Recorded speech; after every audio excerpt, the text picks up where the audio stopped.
focuses on this particular topic today, which is maximizing your recruitment investment. Now, on our call this morning, we have a great variety of attendees. We have our partners who have joined us. We have a number of partners who have joined us for the session today. We also have existing clients who are using the contribution compass as part of their team development, be it perhaps on varying levels from a full-fledged investment in the methodology to just using it for screening and recruitment. And then we also have a lot of new faces who've joined us today in the session.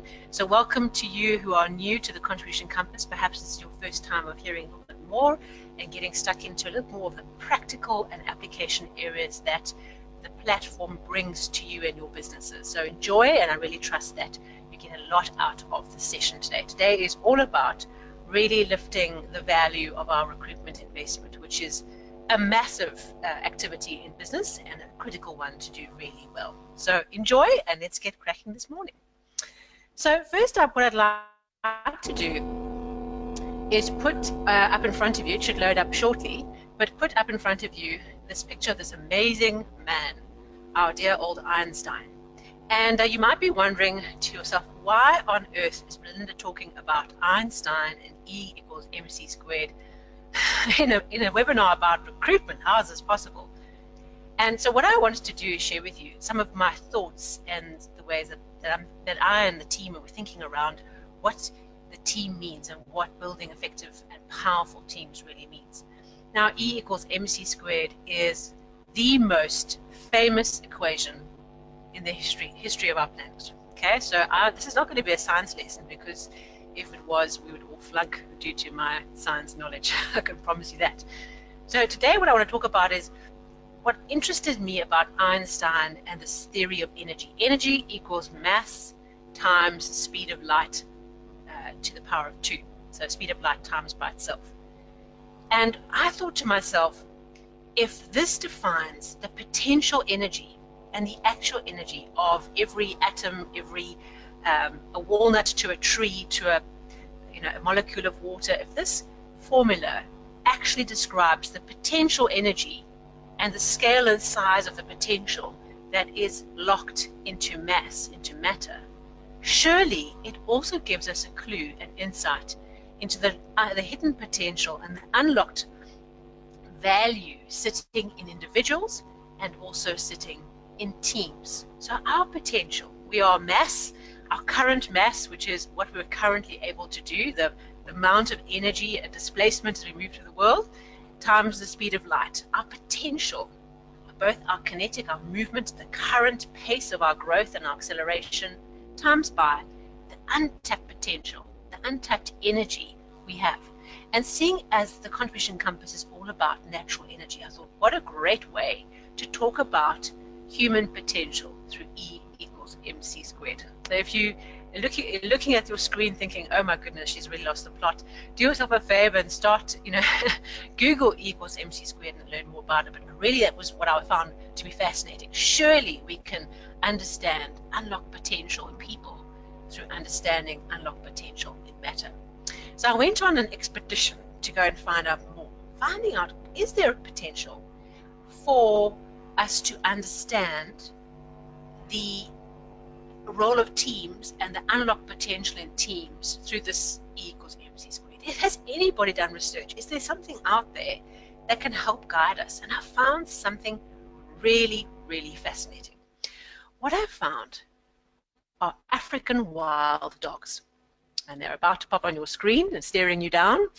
And African wild dogs, you might wonder, how did we go from Einstein to African wild dogs? Well, I found a wonderful piece of research, and I promise you we will get to recruitment. I'm just setting the scene around unlocking human potential.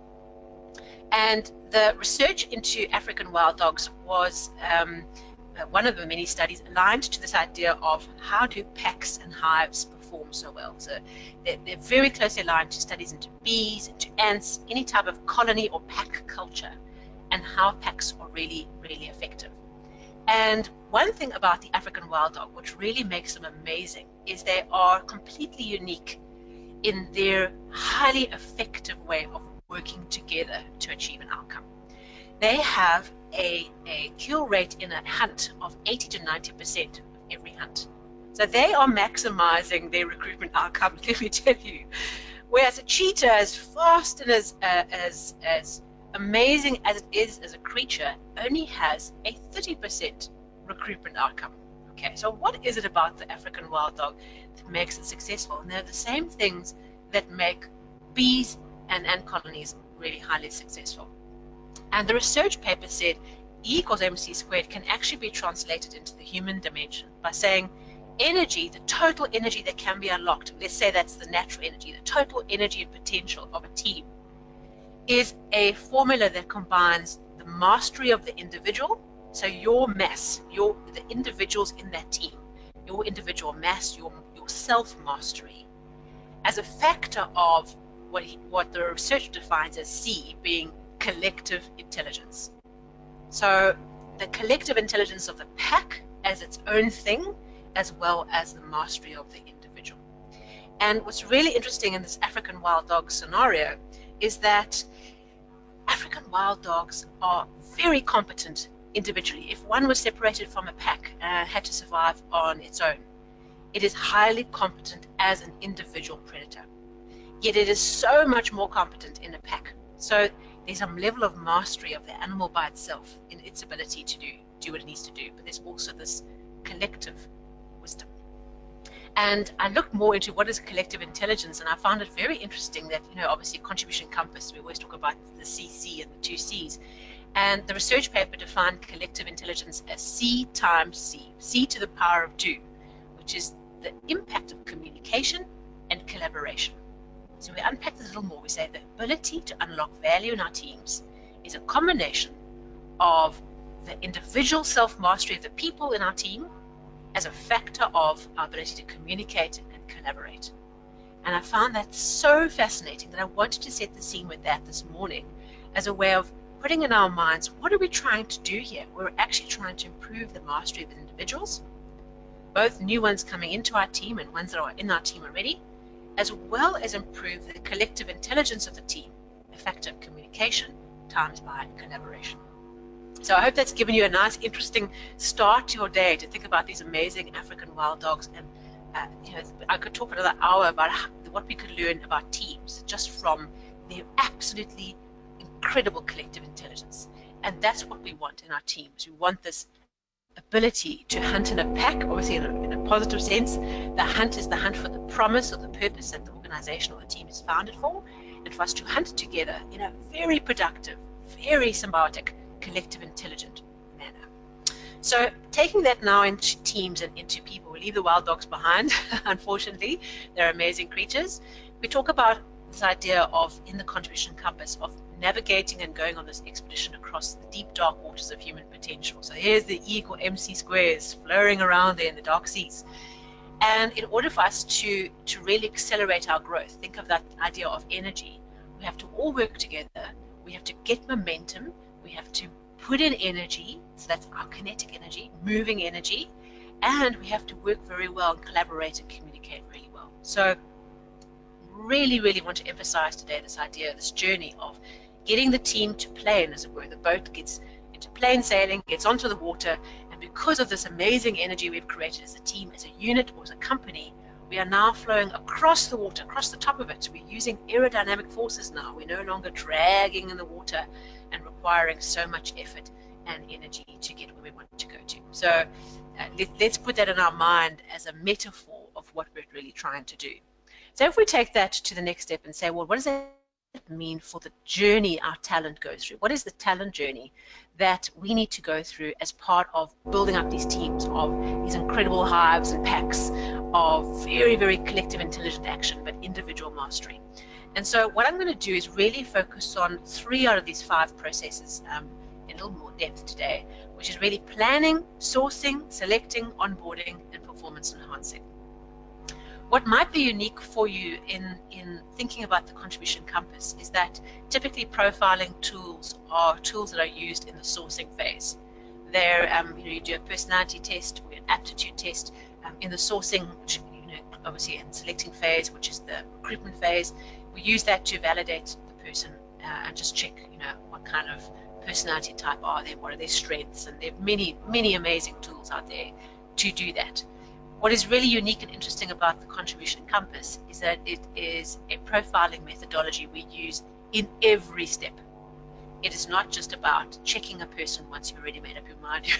Usually you do a profiling tool right at the end, once you've got done and you haven't used it and integrated it into any other aspect of your process. So what I'm going to share with you are some of the things that we have learned in applying this concept in our teams over many years, and how you can apply the Contribution Compass in your team. So if you already are investing in profiling as part of this journey, what I'm hoping for you is that as a result of today, perhaps you talk to us or we can put you in touch with one of our partners of how we can get more value out of your recruitment process by integrating the use of the tool. You've already invested in the tool, you're already using it. Let's make it work for you and deliver the recruitment outcomes that it should. Okay, so let's go on this process. And what I'd like to do next is just open us up to a quick poll. So we're going to talk about today planning, sourcing, selecting. I'll touch on onboarding and performance enhancing and just give some insight as to how you can apply effectively the Contribution Compass in each of those stages. And what I'd like to do is just put up a poll for you. And what I'd like you to do is answer the question for me. It'll be up on your screen. There it is what is your biggest recruitment challenge? Okay. So I've divided those questions into the 5 phases: planning, sourcing, selecting, onboarding, and performance enhancing. And just do me a favor, just click on the one option for you that is the most challenging for your teams right now. Where are you really struggling with your recruitment processes, and perhaps performance enhancement is a particular area. So just give it a moment, click on the one that's most relevant for you right now. I'll give you another couple of seconds, and then we'll share the poll and see as a group what are the major challenges that we're really facing in our journey. So we're really going to look at how can we unlock this tool? How can we really take every ounce of value and apply it? And it's kind of like the idea that we invest in tools like Microsoft Office, and we have all these tools that we have at our disposal. Yet the part that we use is only a fraction. Just like the part of our brains we use is only a fraction of all the potential, the E equals MC squared. So the way that we maximize our recruitment investment is take the tools that we have that are available to us and get every ounce of value out of them by investing in making them work. It's not a dabble or we do it because we are unlocking value. All right, so thank you so much for sharing that poll. Let me put that up onto the screen for you, and there you'll see the results. So in terms of our poll, we had 11% struggling with planning, 22% with sourcing, 33%, which is the bulk, is in selecting, so choosing the right candidates, 22% on onboarding, and 11% on performance enhancing. So, really does help us understand as a group what are the things that we're really grappling with. And choosing the right candidate is so hard because you the whole lot of unknowns you're taking into the process, and human beings are complex. There's no way that any tool can solve all the world's problems of human dynamics. That would be a promise too far. What we have to do is learn to develop competency and develop organizational energy and knowledge around those processes, selecting being no different. All right. Well, thank you very much for your sharing, and 33% are focusing on selecting today as a key outcome.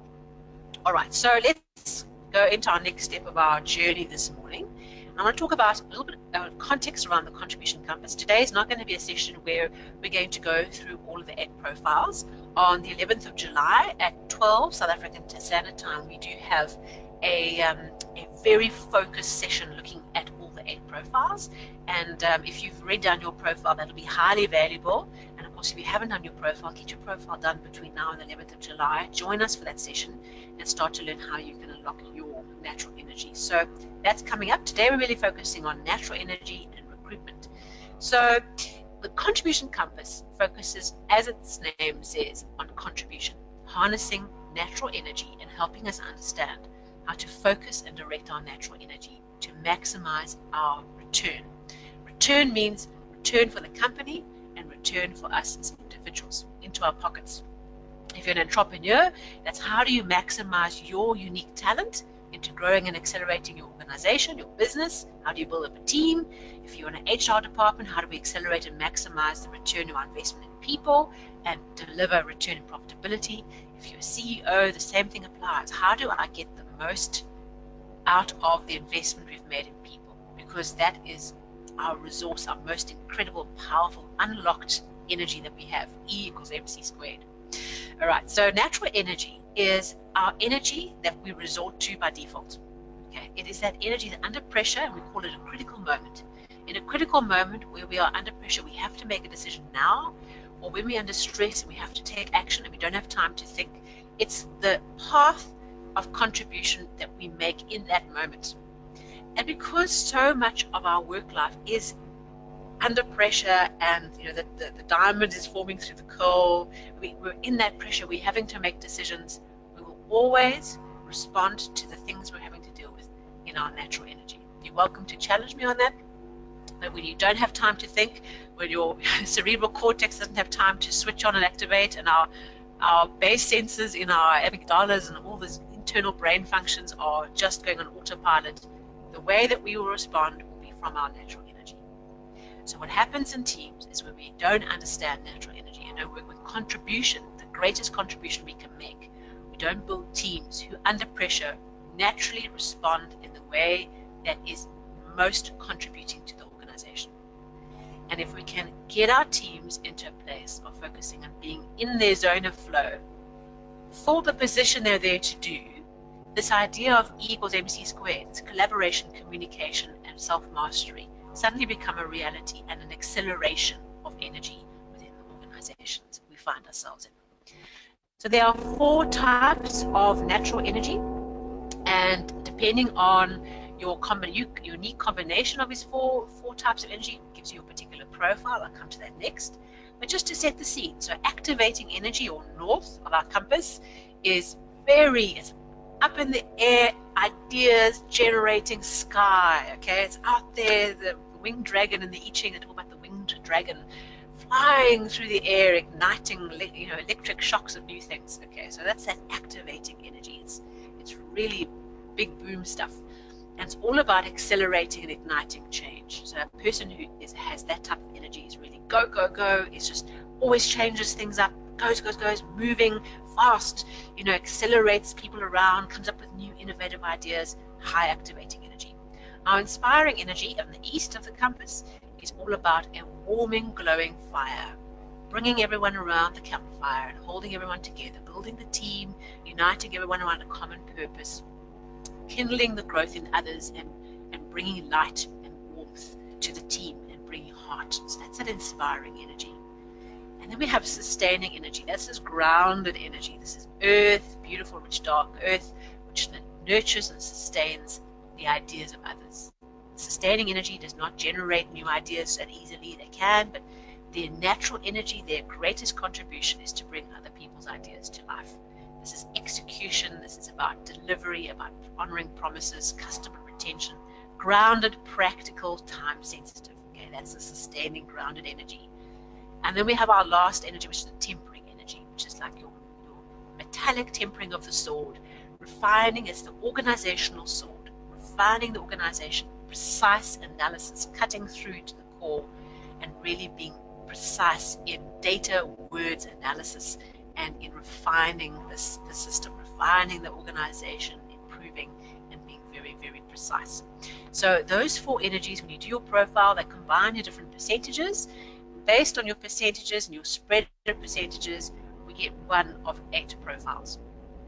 What's really important about the contribution compass, and I can apply this wisdom to any profiling system, no matter what basis, it's 8 points or 9 points basis, whatever it might be, that this is not about putting people into boxes. And what can happen is we can stereotype people. Oh, he's a catalyst, he's XYZ, or she's a cultivator, ABC. So what it is about is giving people a very simple and focused tool to help you find your sweet spot and to focus your talent and focus your energy on the thing that you are naturally gifted at without thinking. And it's also the thing that we are naturally gifted at and it's also the most fun.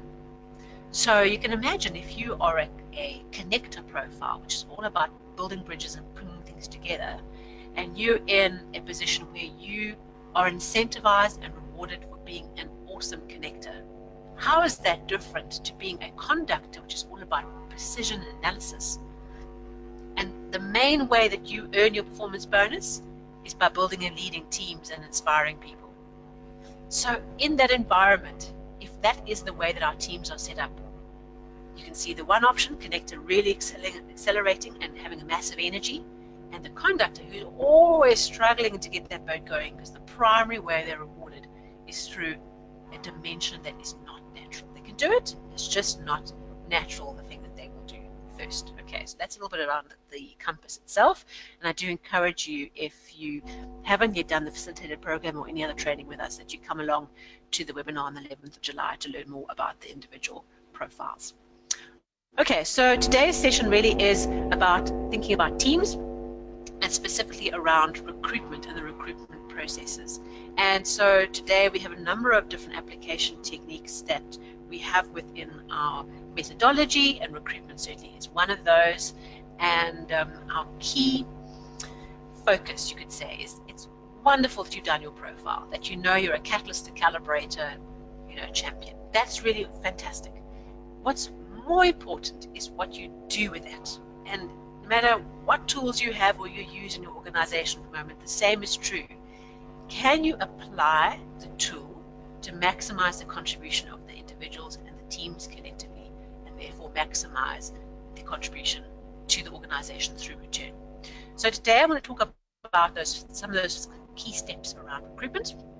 And in front of your screen, you'll have a case study that we include in the one-day Maximizing Team Contribution program that our partners run, and is a key part of the facilitated program they go through as well.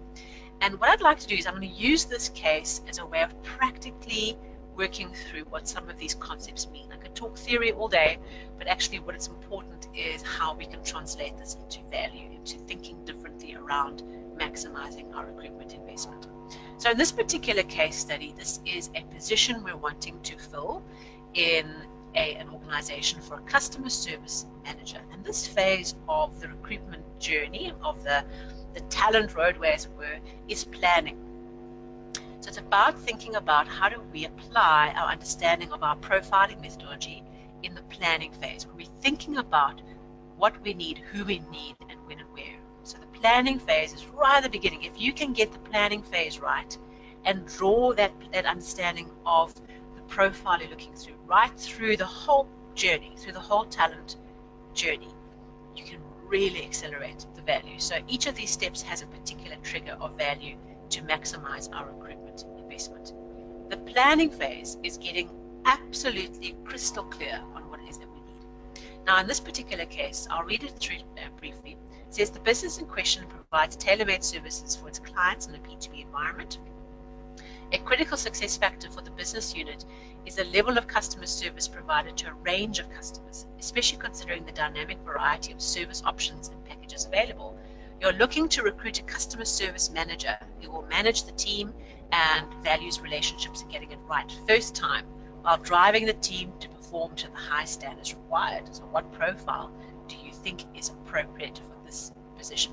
Now, one thing that recently we covered this week in the current facilitator program group, and we had a lively debate around unpacking the words, unpacking what it is that we're really trying to do, and what is the contribution this particular position should require. And this is the value of a planning process. So what I would encourage you to do, if you'd like to take a guess, out of the 8 profiles, what profile do you think would be most appropriate for this position? While I'm having just a chat through it, is pop into the little questions icon on your console.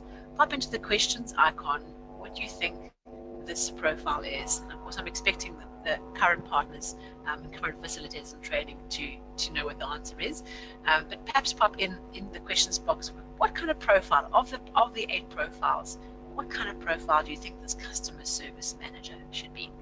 So while you're doing that, the planning phase is all about getting absolutely clear on the profile we need, on the value of the position. And if we start with thinking, all right, how's that position add value to our organization, and how does it tie into what we're trying to do in that team. We also, in the planning phase, have to consider what is the overall team's profiles and how does that role fit in and impact the overall team. Okay, so what we do, I'm going to just, I'll come back to the answer because I'm giving you some time to pop it in. We see 1 or 2 answers coming in today. I'd like to talk about in the planning aspect is considering and bearing in mind what your team looks like before you put that position in place.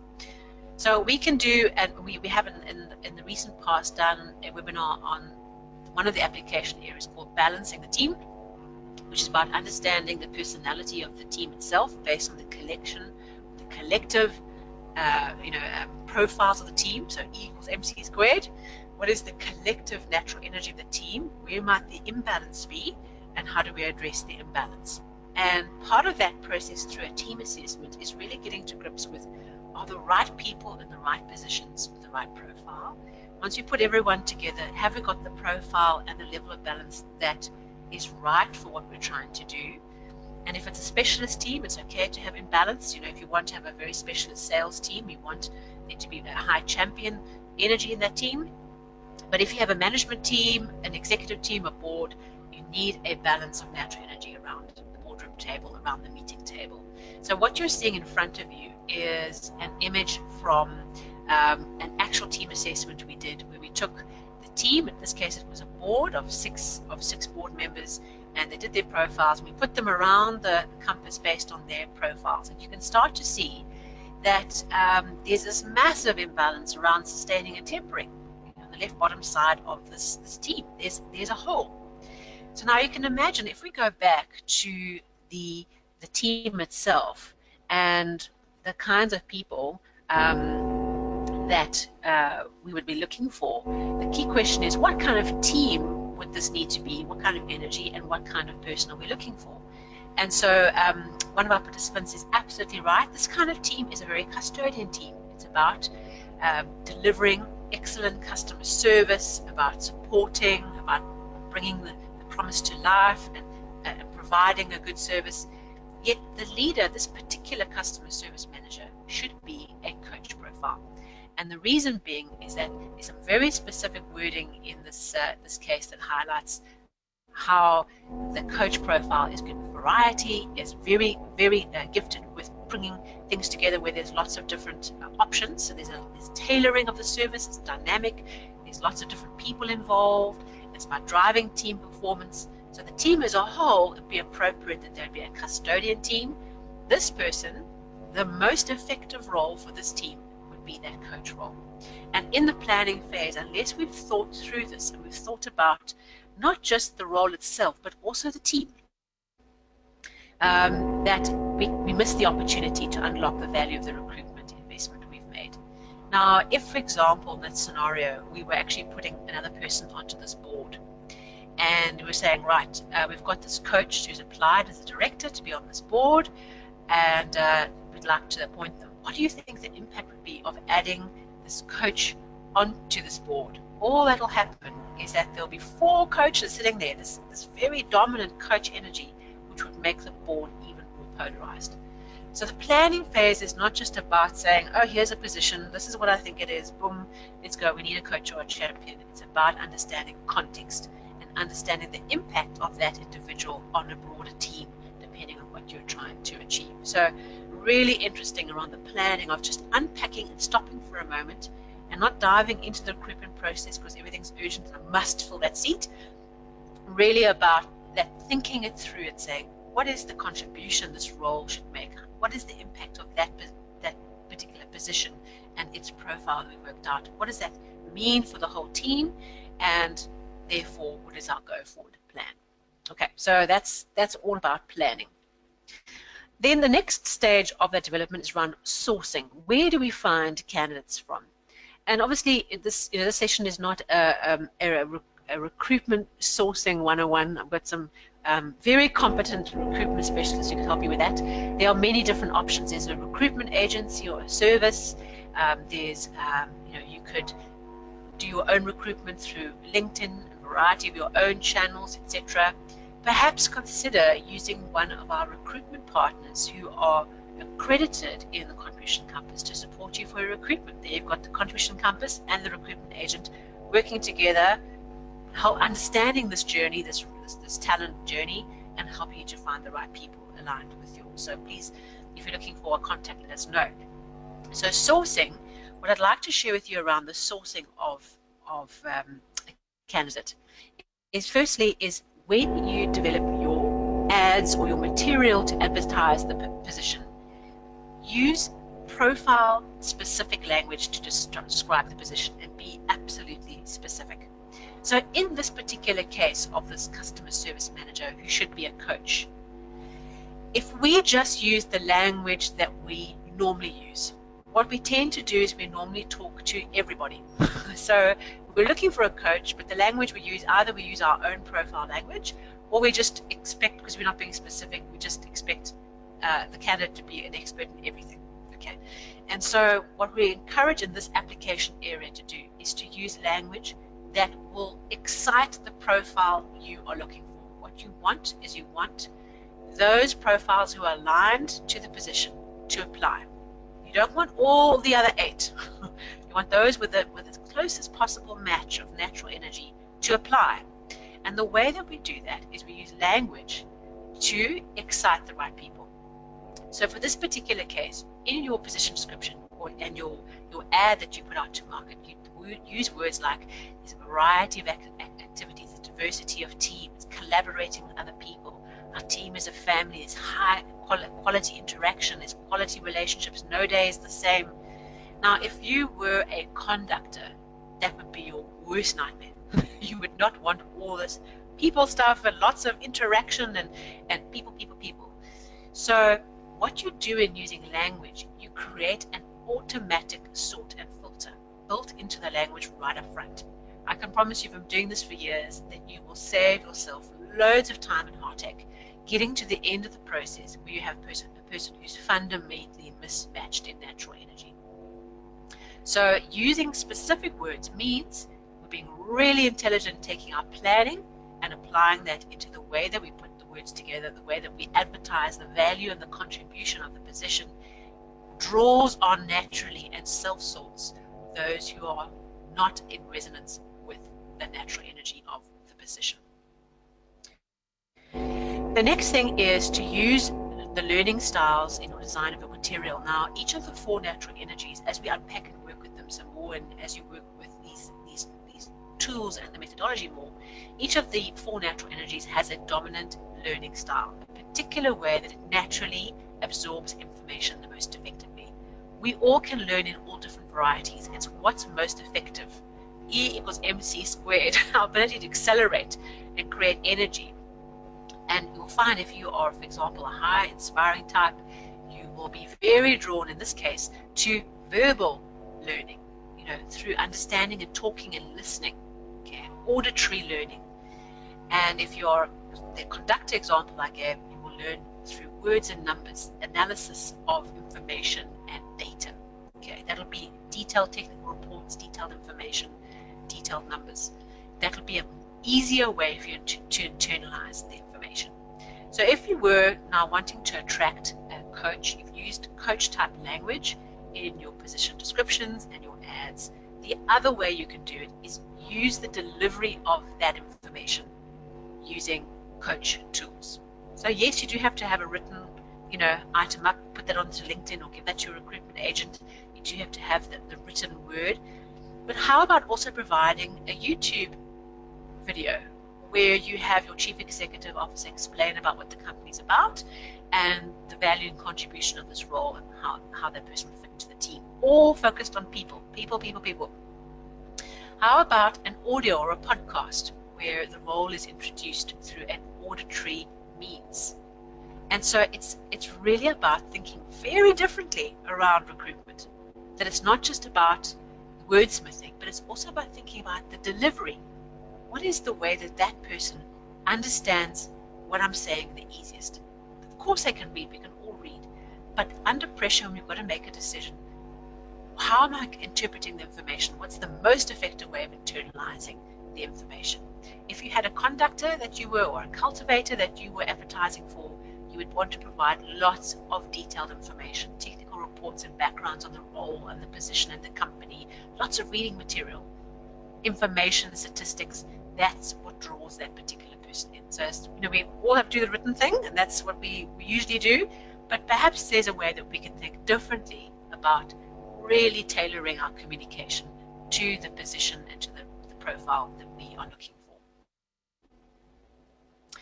We really encourage anyone who works with any particular tool is really, or in recruitment in general, is to be aware of the trap of expecting a candidate to be all things to all people.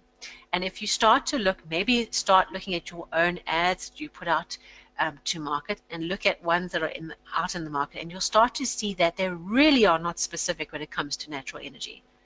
One in case I saw recently where the person, the position was described as must be a self-starter, motivated and driven to make changes and to innovate. Okay, that's activating energy. Must resonate and build harmonious and powerful relationships with people and teams, and be a leader. Okay, that's talking more to language around inspiring. Must follow organizational processes and routine and have good work habits. All right, that's much more sustaining. Must have a technical analysis and understanding of financial statements, be able to interpret them and produce complex and detailed weekly reports. That's more tempering. So you can see in the way that we're putting out to market who is going to answer that position. All four.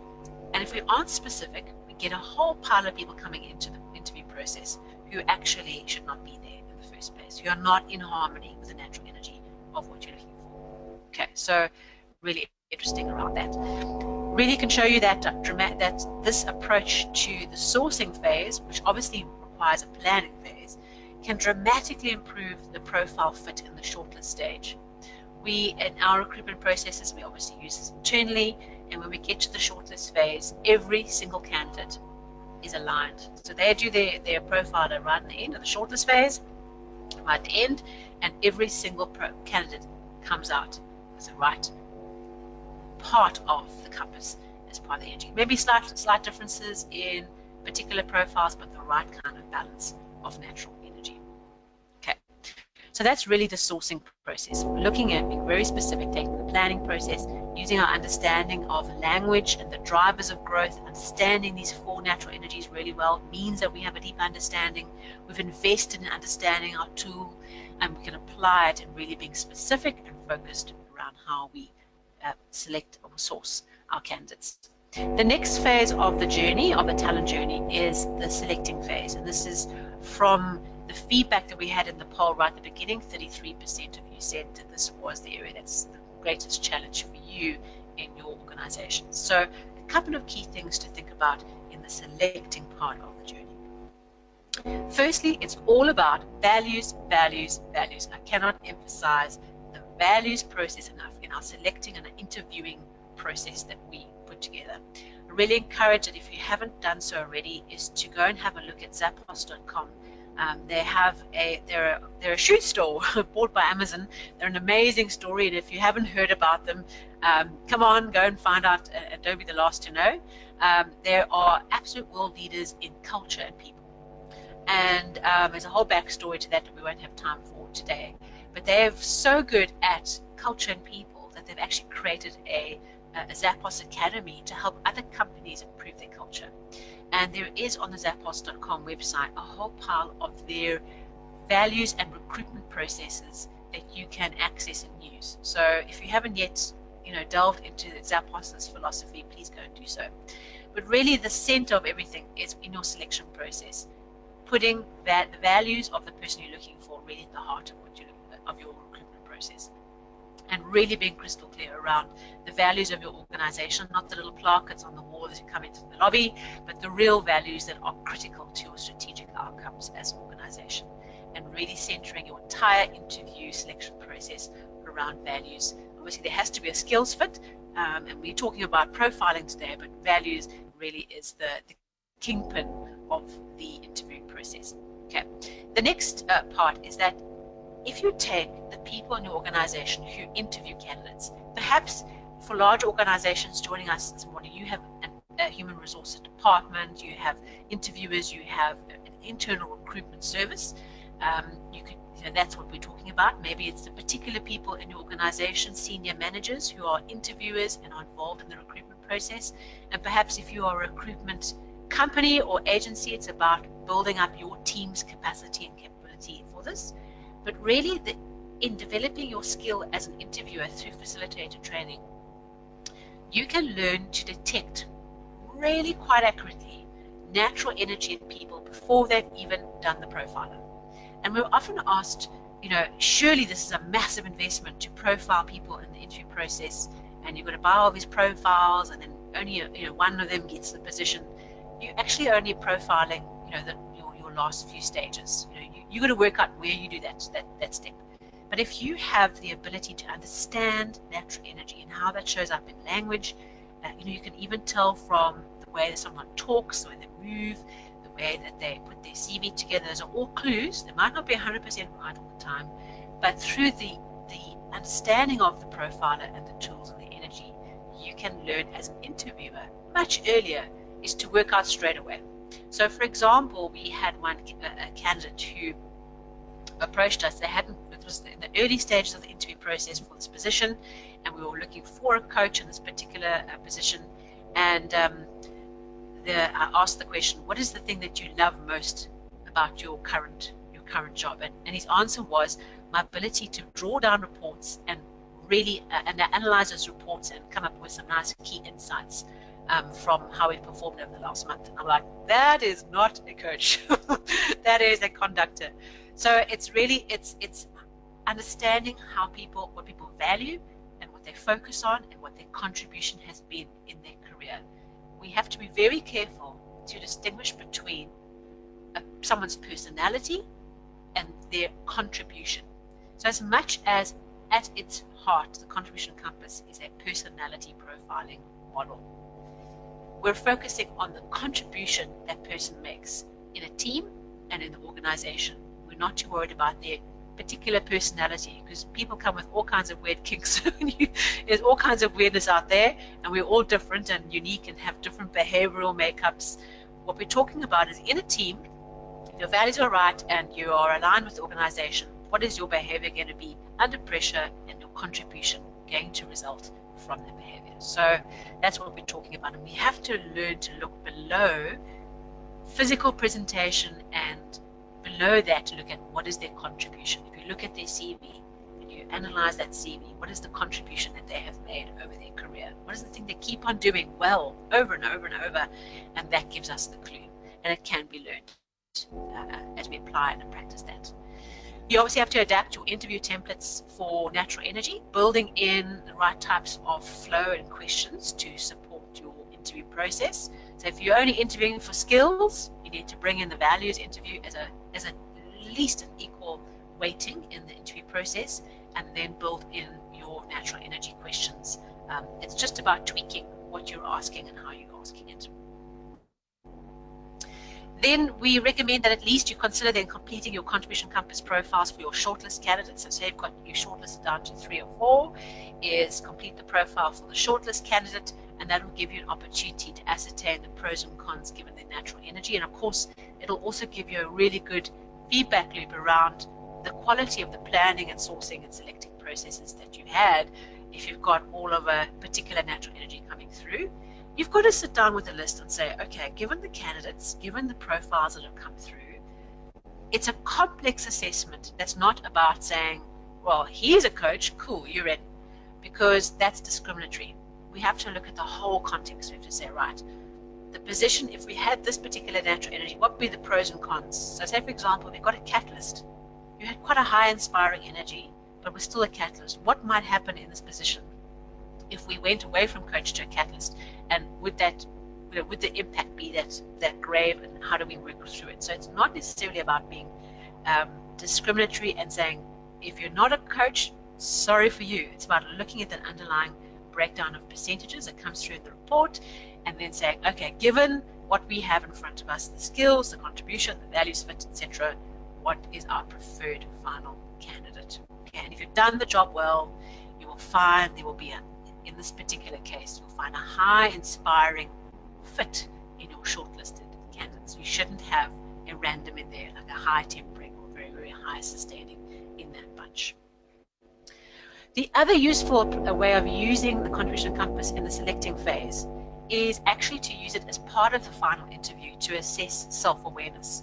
And this came was brought to my attention through Zappos.com. That's what they do in their processes. They say, right, now you know you're a cultivator.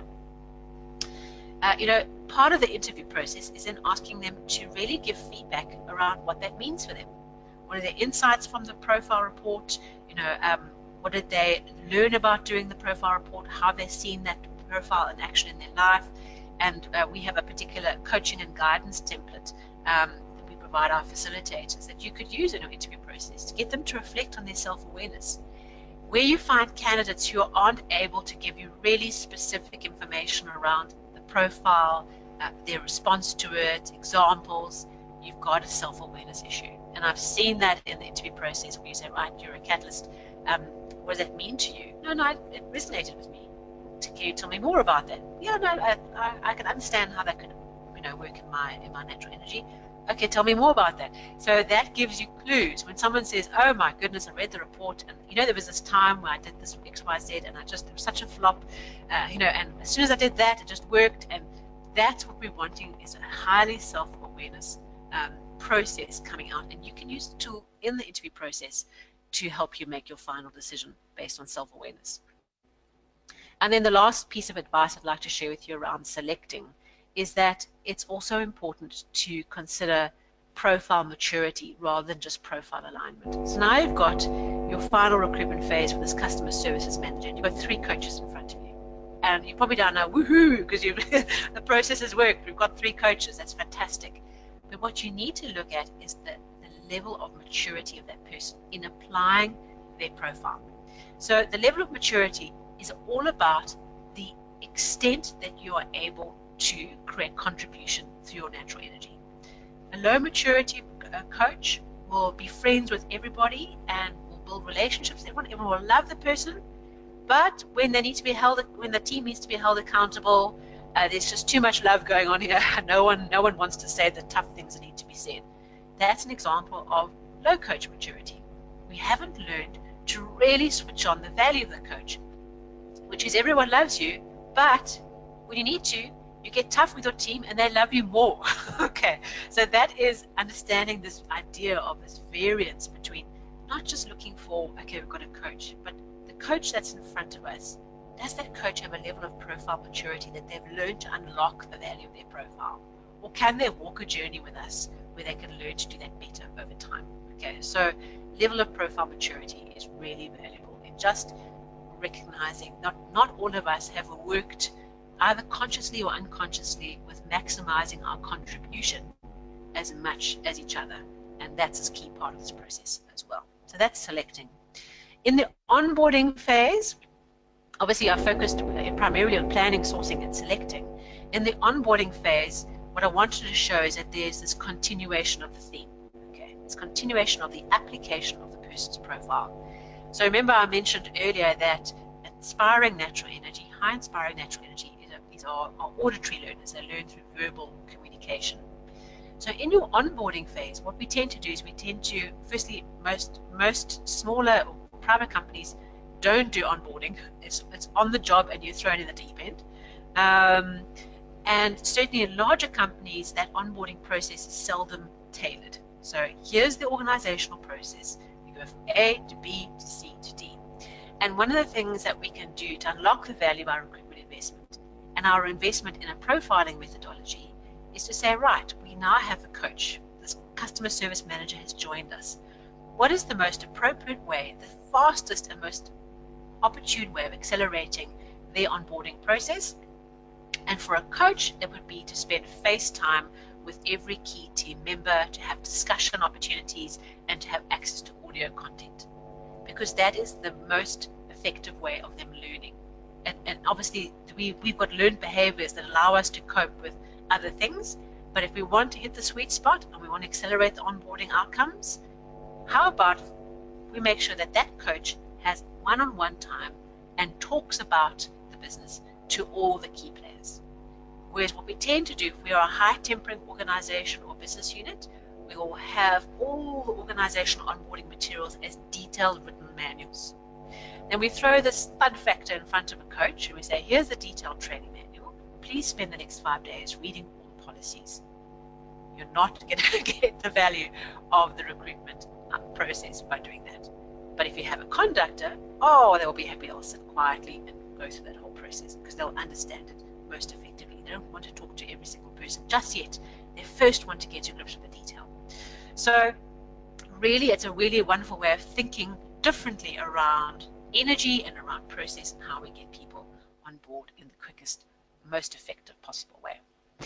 And then, of course, performance enhancing. One key thought, and we can certainly do future webinars if they're of interest on these particular areas and delve a little bit more into the application areas.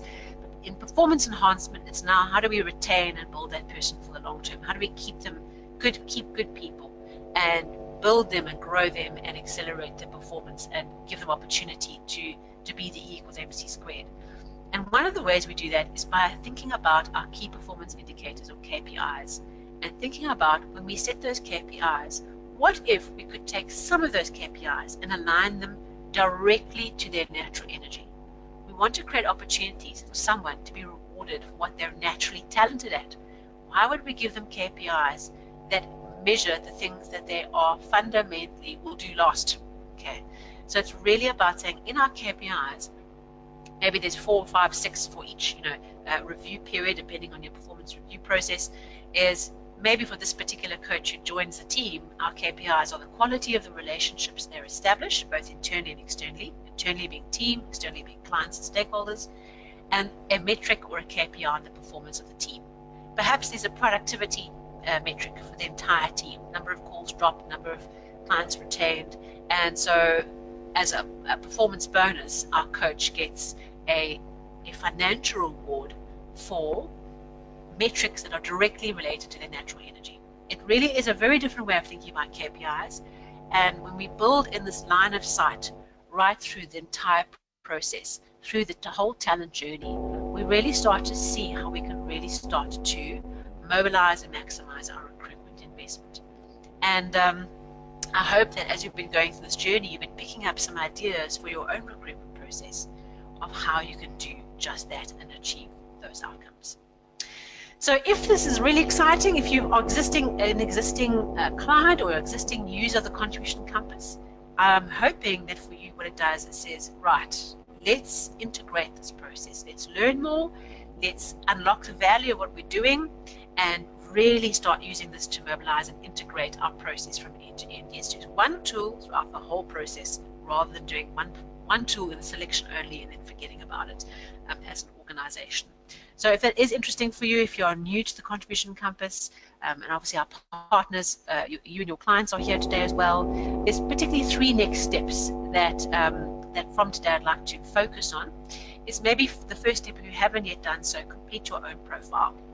And if you'd like a more detailed debrief, chat to us about that and how we can hook you up with a partner. But complete your own profile. Get to know your own space. That's the M of the mastery, self-mastery. Get to know your own profile. And then perhaps from there, the next step for you is to have your team profile. So take your team, let's do a team assessment. Let's look at the personality of your team and do a bit of an assessment as to where might be some of the challenges that you have, how you're seeing the imbalance in your team, and what are the particular positions you need to fill, and what are the ideal roles to fill those in. So that's a team assessment, and then perhaps consider joining our partner program. And our partner program is really an opportunity, particularly for you, those of you who are recruitment specialists and are HR managers or HR directors. It's an opportunity to bring into your organization a very cost-effective way of integrating this tool into your organization.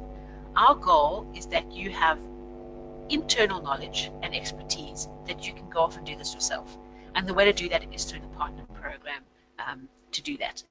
So there are a number of different routes. You could be just an approved distributor.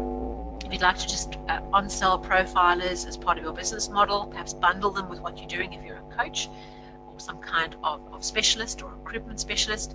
And then the other option is becoming an accredited partner, which requires you to do the facilitators program. It's a very low upfront investment, but a very high return. So our goal is to remove the obstacles to getting you onto the team and just accelerate and support your growth and application of the tool. And it follows a very incremental learning approach. It's a 5-month program where we really take it step by step and take a piece, learn it and do it, take a piece, learn it and do it. And by the end of the process, you have internalized the expertise and you have an ability to actually deliver the training yourself and work with it as a partner. It's a very dynamic approach, and we have, and every time we have a session, it's all webinar based with online resources. We have an international team that invariably we have people from around the world in every single program, so it's quite exciting. And there's obviously ongoing development for you once you finish the program. We are always going through development. It's always about learning and improving. And very important for us is the idea of an engaged community, of building a community. We're partner-centric. Partners are at the center of our universe. We're not a retail brand, and it's about making sure that we have an engaged community that work together to create E=MC² and unlock massive energy in businesses. And so businesses can unlock massive value in economies. So on that note, I've been talking up a whirlwind for the last hour. The key question is to think about, are you ready to embark with us? Is there a next step here? Is there something that we can support you with in taking you on the next step? And while you're thinking about that, while I'm bringing this in for a landing, what I'll do is I will load our last poll up on the screen, which really says, are you ready to embark with us? And there are a number of options, and you can choose more than one option. You don't have to choose just one, or if you don't want to participate, you're more than welcome. If you'd like us to be in touch, or you'd like us to take a next step of some kind with us, please select your options. So maybe you're very keen to take the next step, let's talk. Maybe you'd like to have your team assessment done, that's a specific next step. If you'd like to join our partner program, our next one is starting in August, so there's not much time to wait. Let's get you sorted and onboarded and in the journey with us. And perhaps it's not what you need, that's also great. And if you're not yet ready, we can also sign you up to the newsletter so that you can stay in touch with what's going on at the moment. So perhaps just check through, and while you're doing that, I'd like to share with you some of the upcoming events. We have, as I mentioned, on the 11th of July, we have a webinar such as this taking place, and the webinar is focused on the 8 pathways of talent and contribution, really focusing on the 8 profiles of the contribution compass and getting into those in more detail. So that's Tuesday, the 11th of July, from 12 to 1 o'clock, 1 p.m. That's South African Standard Time. And then we also have our partner program, our next facilitator course that is starting in August. So if you're keen, let us know. We can get you hooked up. It's a 10 session, 2-hour sessions twice a month. So over 5 months, we cover 10 sessions. The webinar sessions we do together are in the morning, 8:30 to 10:30, and they are focused all on collaboration and sharing. So they aren't teach time. All the teach material, all the resources and the exercises are all on an online e-learning platform, which you can access. And so it's quite a high-paced activity. There's a lot to get through in 5 months. But we know that from the program, by the time you finish, you are good to go and ready to deliver amazing value through training. And your final assignment is delivering a one-day maximizing team contribution program for your team that you've nominated. And from that, once you're accredited, you have access to all the resources on a royalty-free basis. As long as you stay engaged and part of the family, that's all we're looking for. Okay, so thank you so much for your input to the polls and for being here today and making time. I know that time is absolutely precious.